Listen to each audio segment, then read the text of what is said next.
Good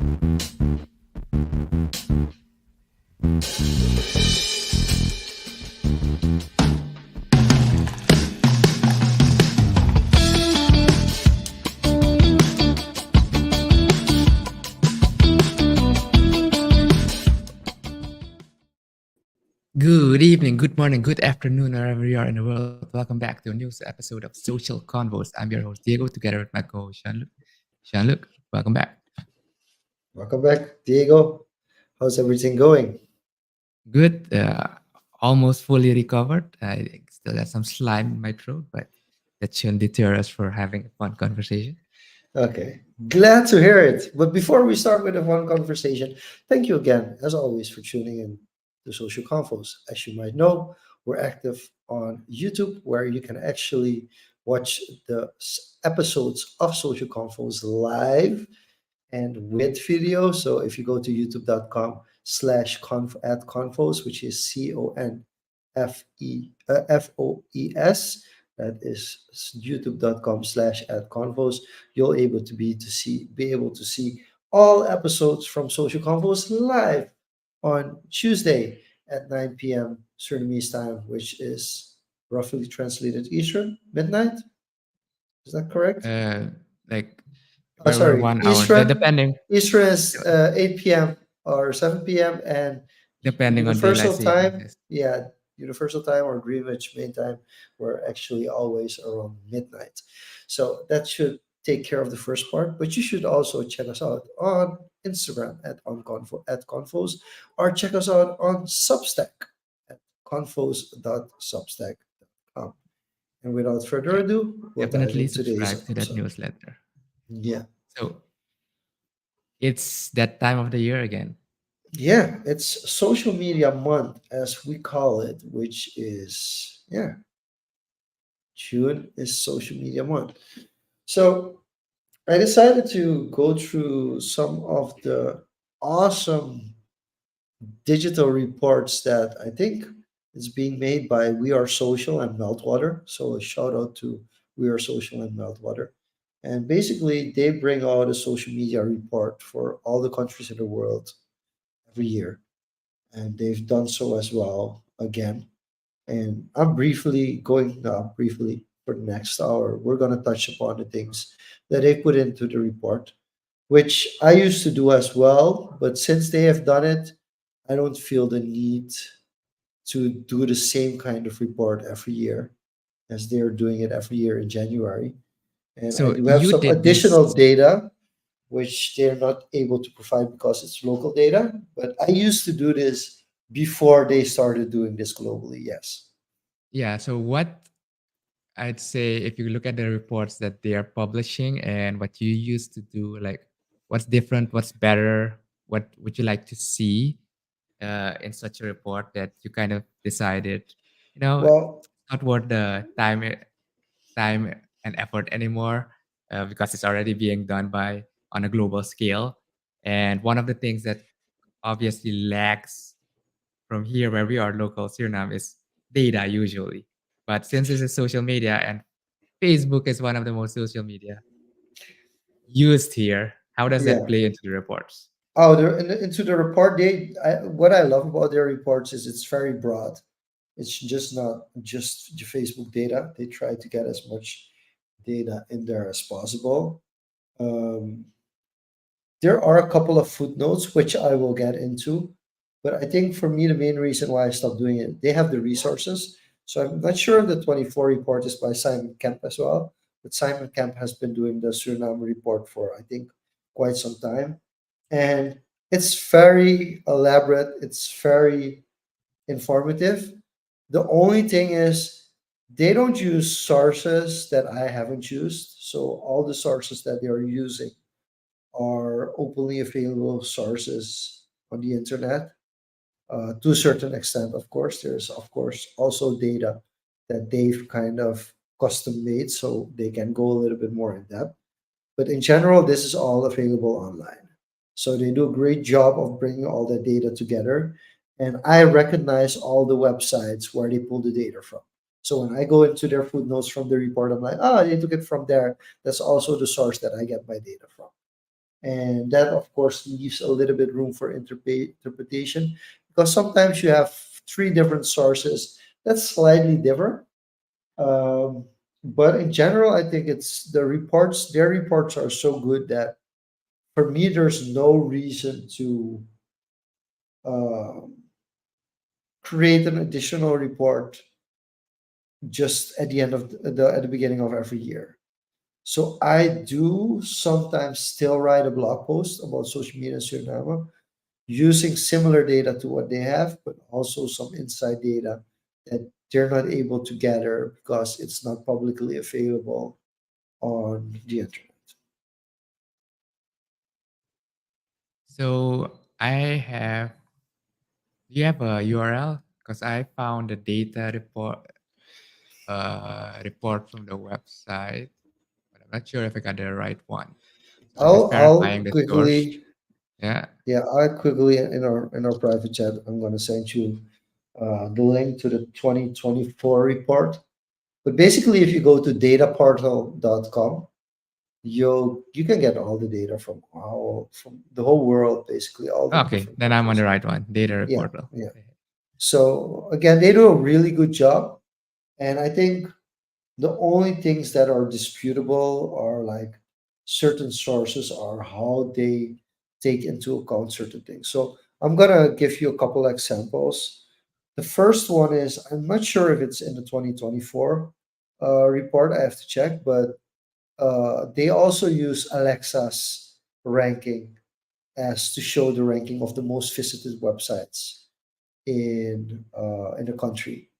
I got a lot of heat for that, like What? a lot of heat for that, because the Alexa data is incomplete. So it's not, Alexa doesn't have all the data from all the websites, and there's some data that's not available, but But it is does it give, the free version? Doesn't Alexa also have a like yeah, a subscription model where they have deeper yeah. analysis?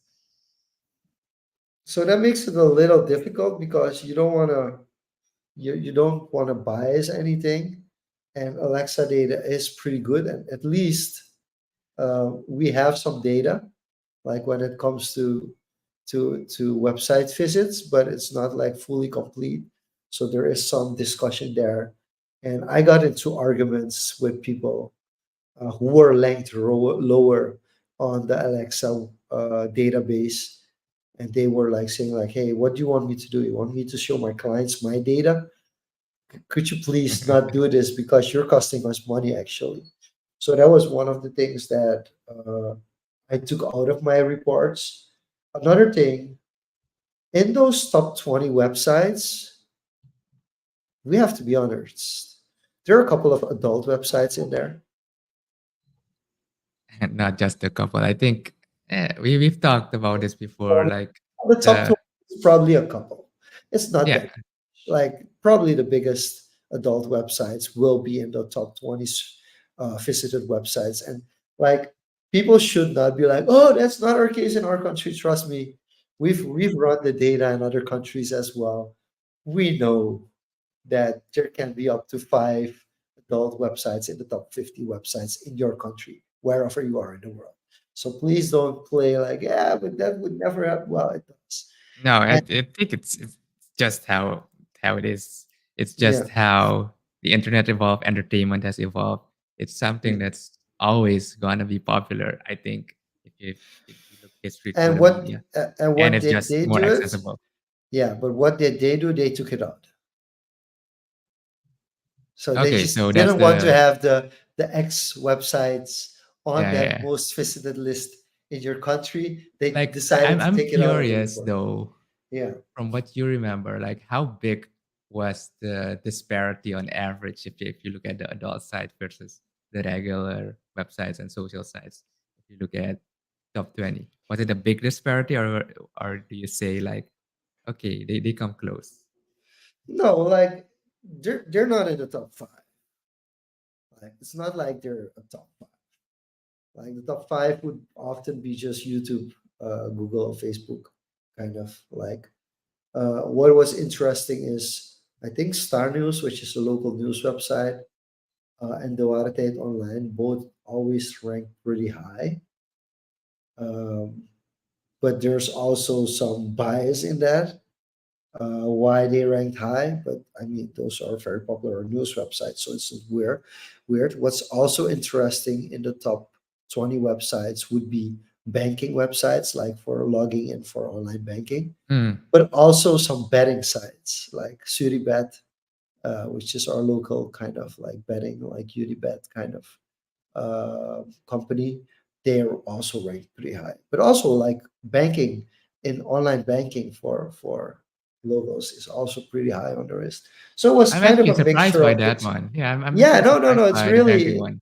yeah, it's really That just interesting that. shows the sign of like, it screams that people actually use these platforms and there is a definite need for improvement of these platforms, Oh, right? definitely, often definitely. But that also shows that business is being done. Like people are actually using the internet to do payments, even in Suriname. So I mean, that's a good thing. And then probably in the top 20, you would get the first adult website showing up, and then gradually, there are also adult websites that I had never heard of until I started doing this research. And I was like, hey, what's this? And I was like, oh, I didn't even know that existed. So that's also something, also about something funny about it. And then, um, yeah, it used to go up. The free version of Alexa used to show you up until the top 100, like even for smaller countries. And then I think in 2016 or something, or 15, they started limiting the data. So it was kind of getting harder to see anything outside of the top 50 unless you paid or had like a manageable account. So yeah, that's interesting. So that's one of the data things that I'm like, not so fully sure about it. Another thing that is really difficult is the social media users, because say you have 340,000 users on Facebook and you have 130,000 on Instagram and 100,000 on LinkedIn, and then maybe even 200,000 on YouTube. Like, how do you measure the total Yeah, amount of social media users? because it's same users, multiple accounts, Yeah. or the So that was difficult. And then the last thing I that I would say would put for up, Facebook, yeah, Instagram, there should be easy distinction because yes, that's there the is, there is. same So that's the same that's backend, right? that's the last point I'm getting at. One of the data points that I don't agree with is the amount of Facebook users that they list, or Facebook accounts that they list on the report. I'm a bit iffy on that one. And the reason being is What's the number every well, it's I think in this report it says 340,000. But in Suriname? yeah, in Suriname, 340,000 accounts in Suriname. So, but here's where I don't agree on that specific number. Let's say I would be making a Facebook ad, right? Because in the end of the day, that's where we all get our data from. So anybody that collects our data, you should know you're going to collect the data from the advertising uh, platform of that set social media platform, right? So let's say I would focus specifically on Facebook, and I want to know the exact amount of users that we have, or accounts that we have in Suriname, right? Um, we would open all parameters, take everybody into account, and then you would get to 342,000 or 340,000 something. But here's where it gets complicated. Those accounts include Instagram accounts. It's additive, right? Not Or is it necessarily that. It's not the targeting, the basic targeting for Facebook.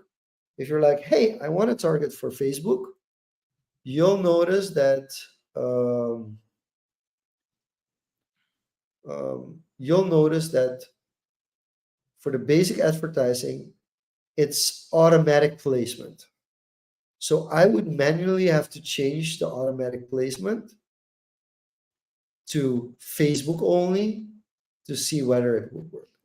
So let's say now, actually on Facebook, if I would take anything, I'm in the Facebook module right now. So it's saying like you can advertise to 600, 360,000 to 420,000 people for website. And you're like, wait, but you just said 200 and 340,000. So now I'm going to Yeah. go to the Facebook page. So if I don't advertise on the Facebook page, on the website, on the Facebook page, it's going to tell me, okay, you can reach between 360,000 people to 370,000 people. You're like, okay, that's pretty good. So does that mean that we have 370,000 accounts? It's like, no. Now we have to change the placements.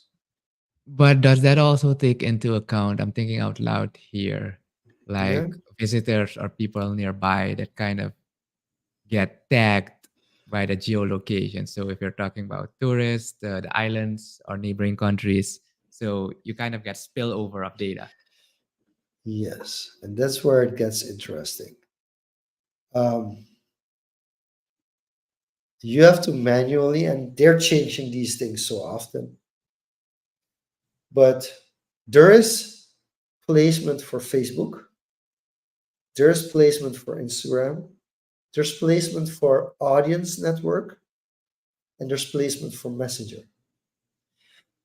Not everybody that's on Instagram who's reachable through ads actually has a Facebook account. Yes, that's, yeah. The audience network is basically sites where Facebook has a contract with them that kind of allows a certain type of advertisement that's kind of similar to Google Ads. So you'll be on Facebook, you're clicking on a link and you'll Yeah, read I that, think that happens and more often than you'd like to believe. But yeah, yeah. and then you're reading and then you're seeing an advertisement which is a Facebook ad, but it's on another website. So another question on that differentiation for clarity, if you're talking about the accounts that you can reach Yeah. through advertisement, is this individual account or does that also encompass business accounts, pages? So that's different now. And we would have to check that to give you an honest answer because it's kind of incorporating everything now, slowly incorporating everything. But I don't recall seeing ads on my news feed for my page. I would have to double check if Hmm. I'm seeing ads. I don't think I'm seeing ads. I'm thinking my page, I'm seeing much more curated content to things that I've engaged with. So that's really a big change that Facebook has made, where they more mainly the ones deciding like, hey, we want you to see this. And Facebook would be a lot like, hey, if and it still is like that. If I go to your page on your profile and I interact a lot with you, Facebook is gonna show me more and more, Yeah, right? that's a common. That was already, but now what they do, they focus on similar interest instead of similar audience.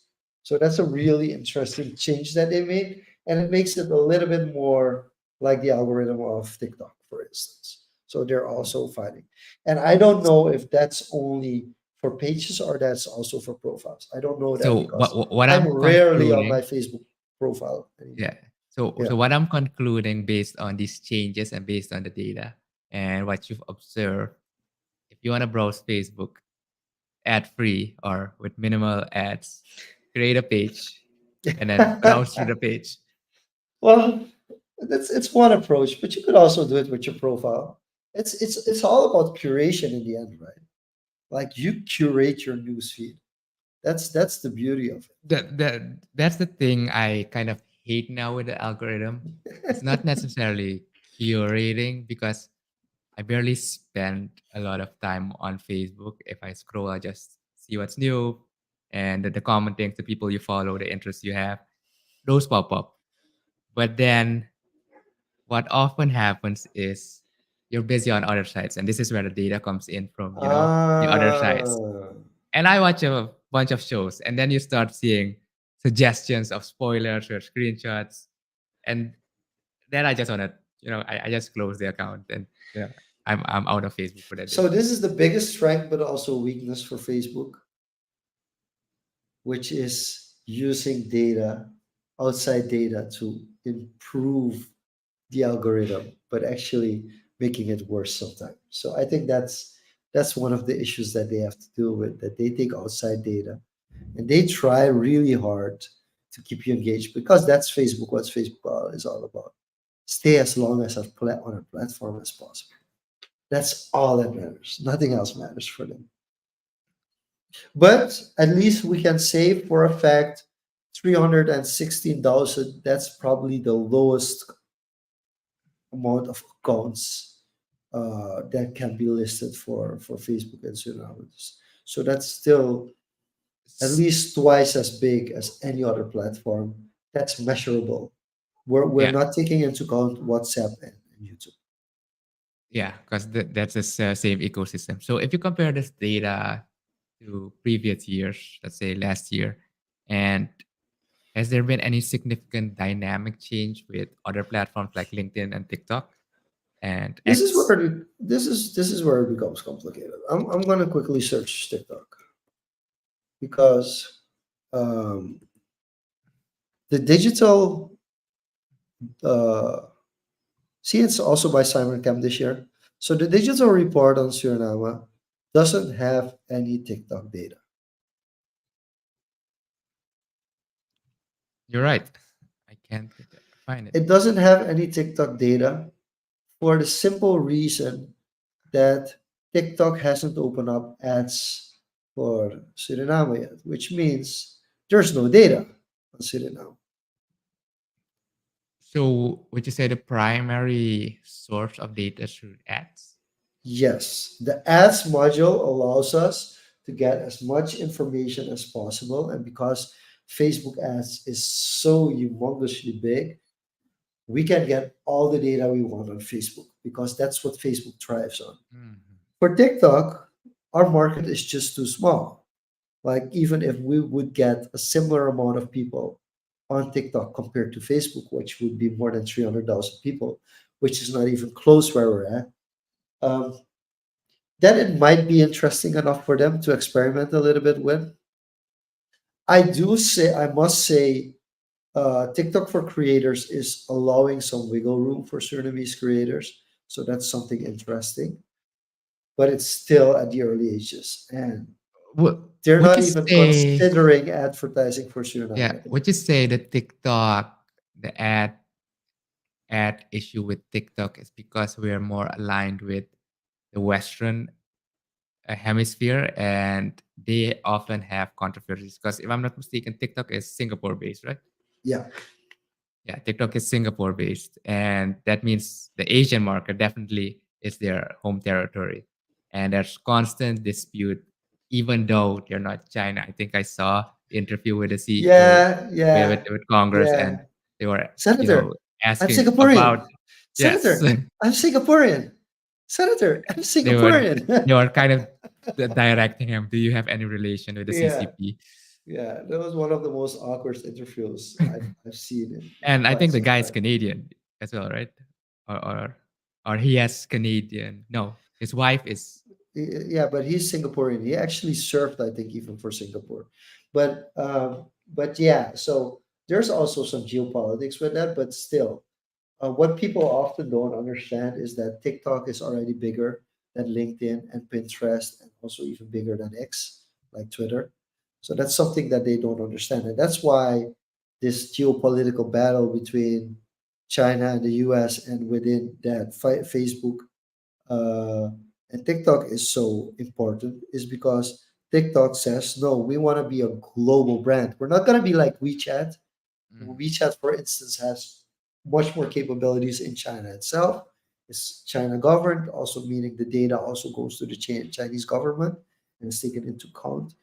But TikTok isn't that way. TikTok really positioned itself as a global brand and even headhunted like top Snapchat employees to come over to TikTok and continue to innovate on it. And I think what's interesting is that when TikTok took over the market share that they have now, they were already too big to be squashed down by Facebook itself. They were already at over 300 to 400 million daily users. And once you are that size, it's really hard to get rid of someone or something. The other thing, speaking of ads, and I'm curious to know about, because we mostly talked about Facebook. We haven't checked LinkedIn. Instagram is Facebook, LinkedIn but ads are you, available. So there's data on LinkedIn. Twitter ads even are available. So there's data on Twitter. YouTube is a little bit more complicated yeah, for YouTube is the. yeah. So why is YouTube complicated? Because you don't have to log into YouTube to watch YouTube videos. But even then, because if you look at from a consumer experience, from the Yeah. consumer side, if you go on YouTube outside of Suriname, Yeah. the amounts of ads that you get per video, I would say from a consumer perspective, and this is my hot take, from a consumer perspective, we here in Suriname have the best YouTube experience, one of the Yes. best. Yes. Not just YouTube. Same goes for Uh, Spotify. Same goes for I actually get SoundCloud. Spotify ads. I actually What? get Spotify ads. You get But Spotify ads about Spotify.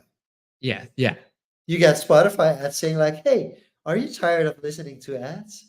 Pay a little bit exactly. to us, and But you'll no longer hear our YouTube, ads." I get nothing. I get nothing. Yeah, yeah, we barely get. We do get some like campaign based. I also think like a lot of companies in Suriname are kind of smart, so they're also doing mainly retargeting ads. So you don't, yeah, right, too. So it's more, which is a smart move to not just focus on awareness side, but also the consideration side.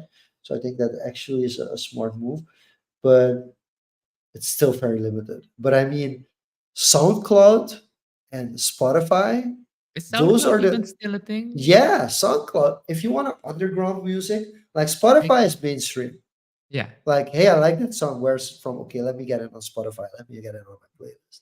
SoundCloud, if you want to get like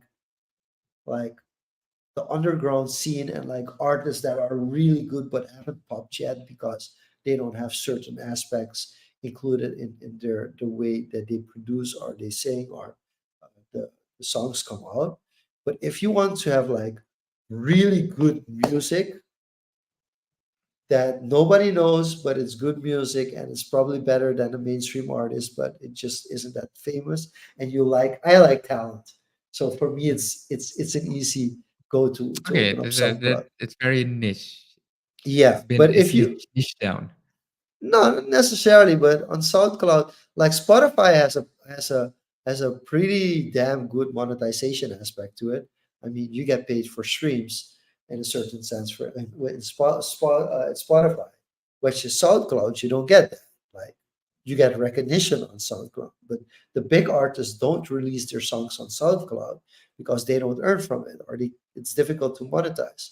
But smaller artists that want to be featured in vlogs and videos, want to do collaborations, they're often more active on SoundCloud, and there's really good music there, like really, really good music.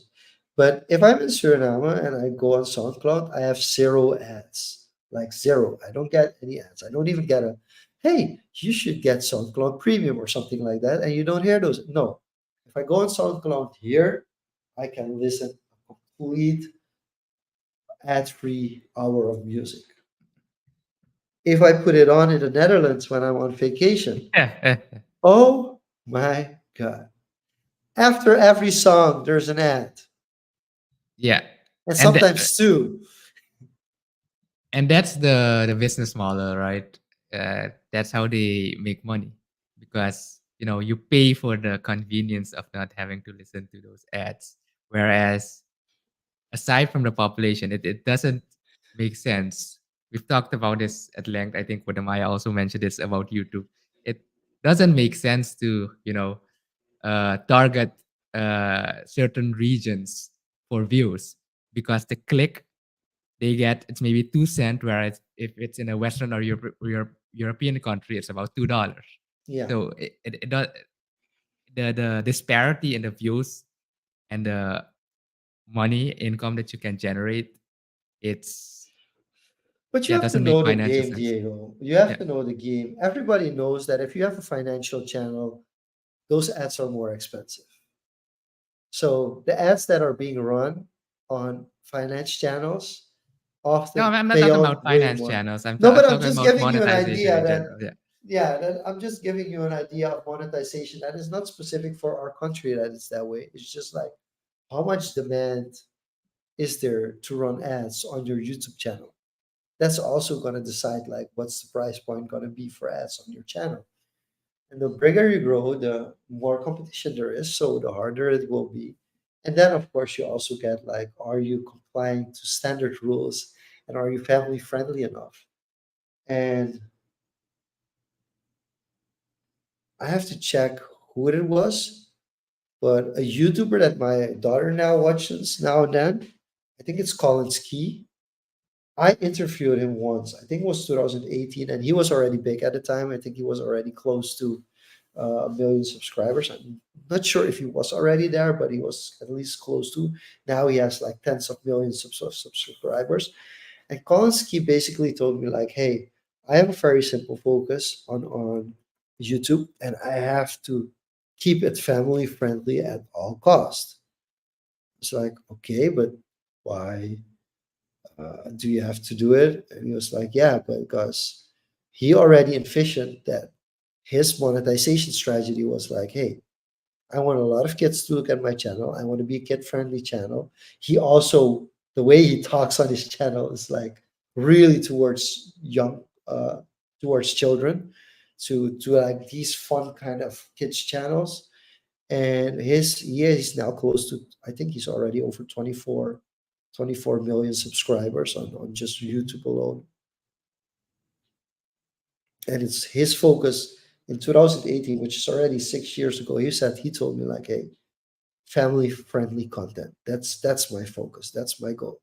I don't want to get into any situation where people are like, oh, don't watch his channel because he's doing this and he's partnering with these people and they're not good for your child's mental health and they can influence you in this. He made sure that his content is family friendly, and that's how he monetizes his channel.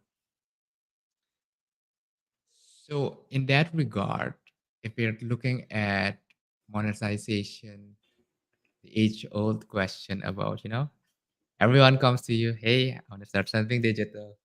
How do I monetize? And it's still, even after all these years, it is still one of the most asked questions. And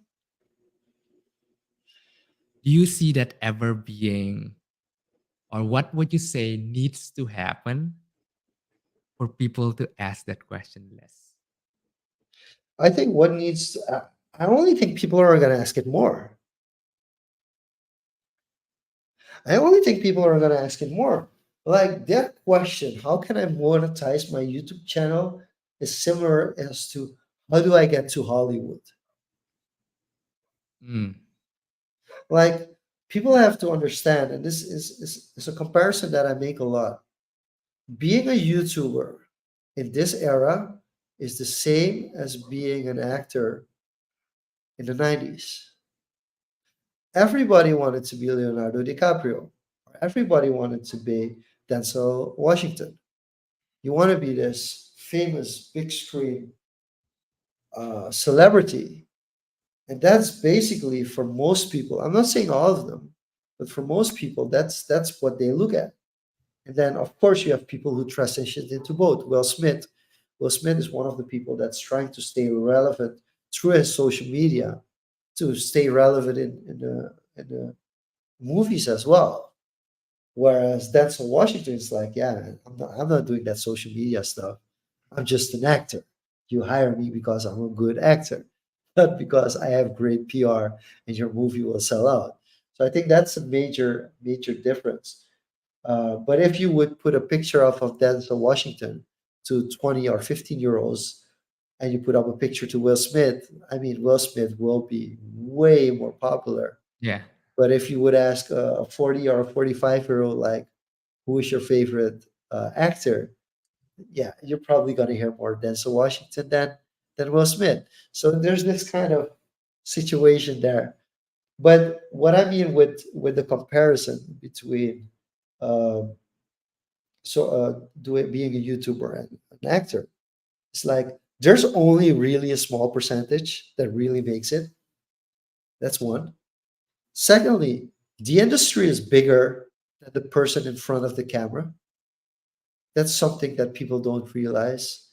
You can probably earn more money as a video editor for Mr. Yes. Beast than you would earn Getting your when own you're channel and no, when you're that you would earn editing at a local television station. yeah, because then you're part of that bigger monetization funnel. Yeah. So it's maybe even more interesting to be a Mr. Beast video editor than it is to be a renowned television program editor. So that's something that you need to take into consideration. And then also another thing that you have to take into consideration, not everybody is pretty enough or is likable enough or is interesting enough to be mainstream. Like it's the same with us. Like this is a great podcast and all, but we're not at the level of our presence at a camera that we would attract millions of viewers based on what we're talking about. Like we're not there yet, and we might not ever be there because it might not be in our interest Yeah. It's to ever also reach. the effort we're putting in isn't tailored to get that specifically, right? Yeah, but then again, there are also niche channels, and that's something more and more that's coming up. Whereas in the old days, you would have like a concept for like, hey, I have a great concept for a television show, and then you would walk up to corporate and you would pitch it, and if it didn't fit in or fall in line with uh, what the broader strategy was for the television station, your concept would most likely be cut before it was ever even read. Whereas now with So YouTube, you have the opportunity just to put the concept out there. I think there's another distinction or comparison I want to make with that example you brought up. You know, the traditional. You got a concept, you need to pitch it to the execs. You need to get greenlit, get some sponsors Get a or budget. something, Yeah. get a budget and everything. I think one of the nuances, one of the differences is the if we're talking about digital media, is the access to data and also the access to more reliable data that you can in turn translate into sales funnels and then pitch that to a potential advertiser or get funding for it. So I think that change in digital and access to social media and getting this data and actually seeing that this view correlates with an increased number of sales or not kind of makes more sense to step away from the traditional and Yeah, but you commit know more to how the hard digital. that is for an 18, 19-year-old? You know how hard it is for somebody who knows how a channel works to translate it into a business proposition? It's extremely hard. And what the new generation also, it's not that they fail to understand it, but they don't realize what hard work is because they see all these people coming up. Some of them are really putting in the effort, others are just fronting. And if you look too much at people that are fronting or people that are cheating the system to get exposure and fame, and copy those people, you will find yourself in that loop, that same loop as well. So I think it's really important that people, that especially young people, understand that you're still gonna have to work hard. It's like, yeah, YouTube has way more option than traditional television has, but oh, you have to work so much harder. Like you have to be in charge of everything. Like you cannot tell and like, hey, yeah, that person messed up, or of that for that reason in their work. No, you have to own every aspect of the process. And if you don't, it's on you that you didn't control every aspect of the process. It's also the pond is bigger as well because of the lower barrier to entry. So finding or becoming that needle in that haystack, it's a bigger haystack. So Yeah, but there's so many ways to niche out, and there's so many interests. And I think that's something that's being underestimated as well. Is like, hey, people have different interests, different is there an platforms. obscure interest that comes to mind where you would think, okay, this would never work in the traditional media, and it works Yeah, on. I'm gonna give you an example. I like a really weird example because I'm just figuring out TikTok, right? I for years have decided that I have no idea what to do. I tried a couple of things, pretty good results. So I already knew that TikTok was kind of like this organic heaven. It's still an organic heaven. You cannot grow as quickly on TikTok now as you probably could in COVID times, like three, almost 4 years ago.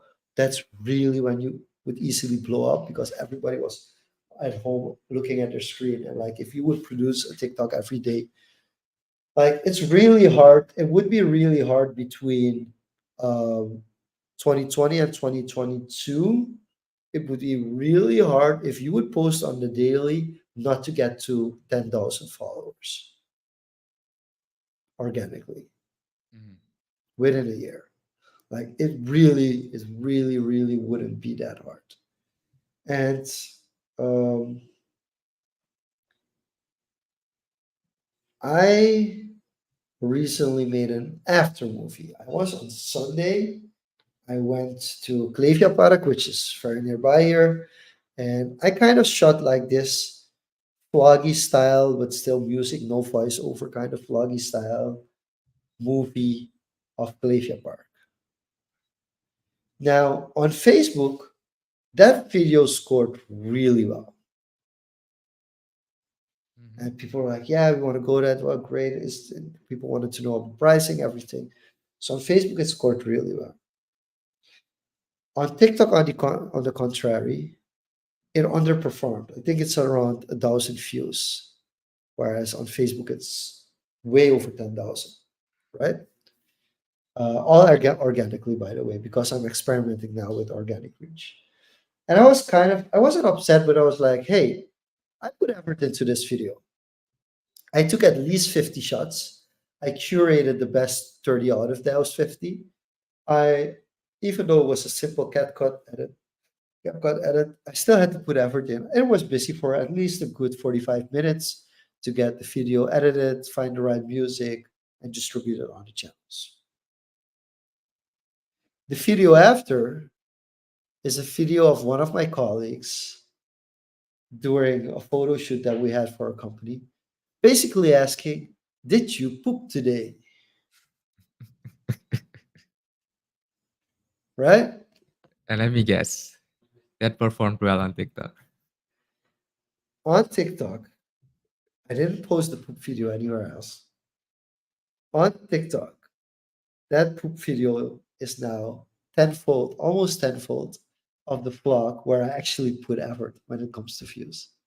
But isn't that also the length and the hook of the It's the type hook. of photo that The hook is a post important video one.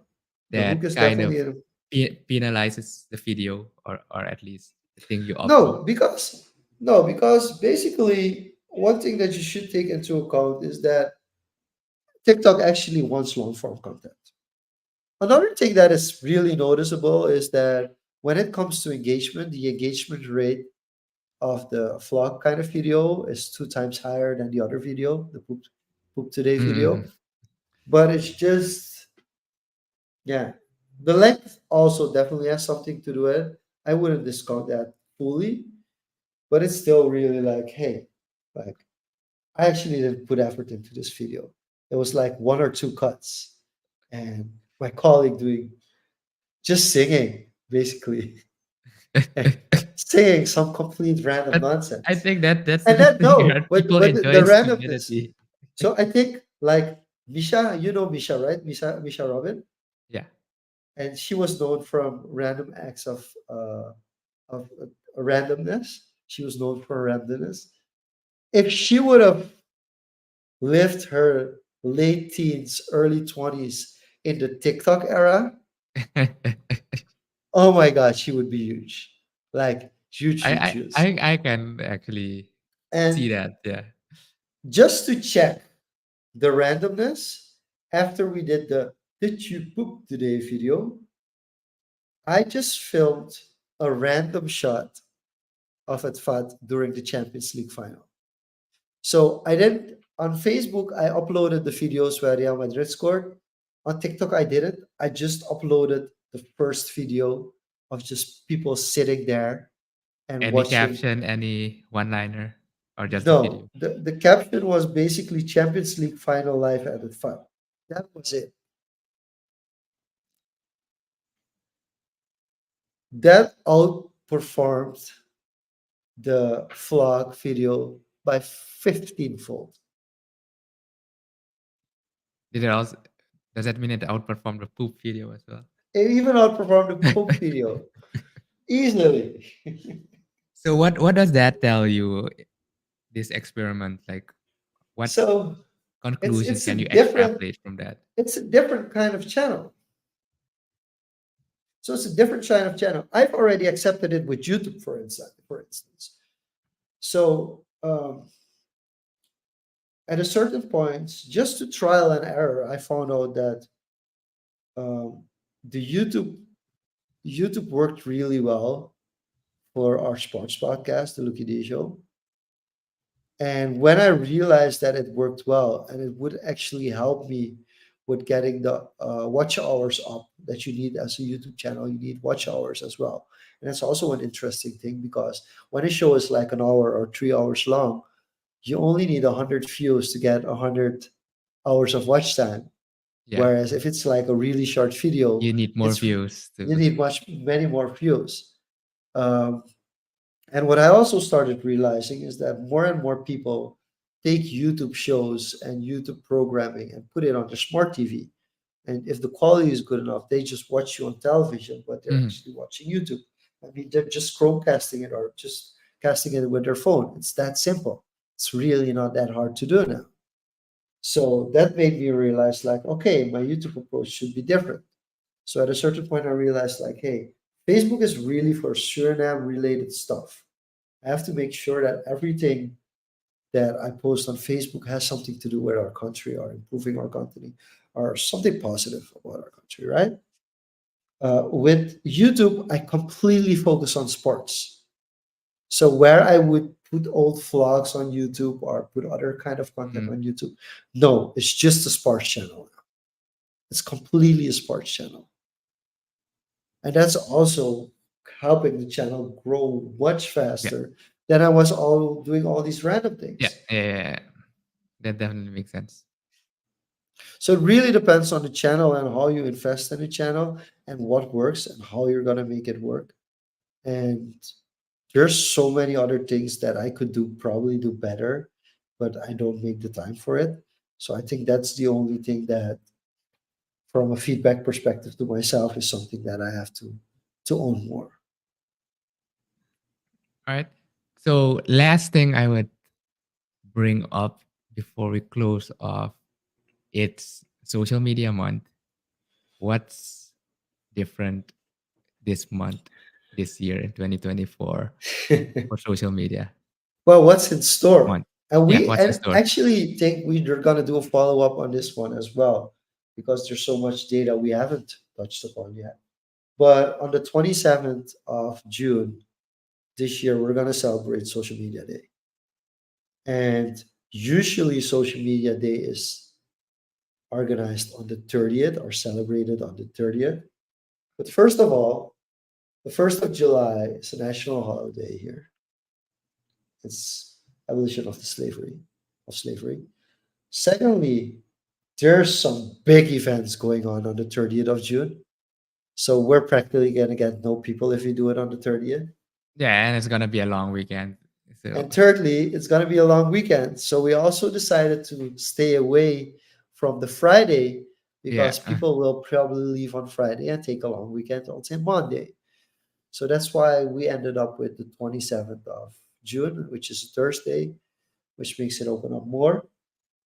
And we're going to focus on providing more info in the next coming week because there are three separate tracks. There's a corporate track, there's a creators track, and there's actually an exhibition.